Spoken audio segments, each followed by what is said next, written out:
L'Office de tourisme de l'Ouest vous présente l'histoire de la ravine Bernica. Bonjour! Alors aujourd'hui je vais vous présenter en fait le site du Bernica, site vraiment incontournable de la ville de Saint-Paul, site très connu des amoureux aussi, pas mal de poésie autour, ou déjà on va dire immortalisé par les poètes, les grands poètes. Le comte de Lille, notre grand poète réunionnais, et George Sand, qui n'est pas venu ici, mais qui a écrit dans ce roman Indiana, donc pas mal de passages. Mais ce site-là a fait aussi partie des premiers sites dans les premiers guides touristiques de l'île de la Réunion.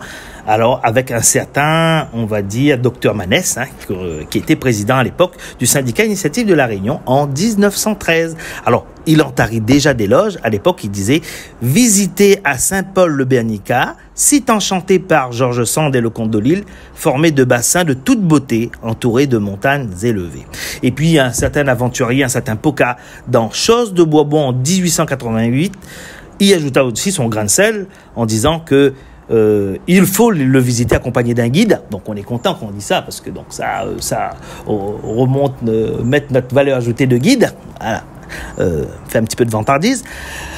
Alors il disait, moi j'ai nommé le Bernica, une merveille de la nature. Quiconque a visité Saint-Paul et n'a pas admiré ce paysage rendu célèbre par la description qu'en fait George Sand dans Indiana n'est pas un touriste sérieux. Voilà, nous dit le guide, derrière cette muraille rocheuse et un bassin pigeon, le plus vaste, le plus beau, quelque chose que je ne puis décrire. C'est en vain que j'essaye de vous peindre ce délicieux paysage. Je ne vous aurais pas dit tout ce que j'ai senti et éprouvé en face de ces beautés sans pareil, spectacle féerique, incomparable, indescriptif. Il n'y a qu'un moyen de les comprendre, c'est d'aller les admirer, les palper, pour ainsi dire. Voilà, c'est juste pour vous dire que faire une promenade au cœur de la ravine de Bernica, c'est vraiment marcher sur les pas de Charles-Marie, le comte de Lille, et de George Sand, nos deux grands poètes. Allez, nous retrouve. l'Office de tourisme de l'Ouest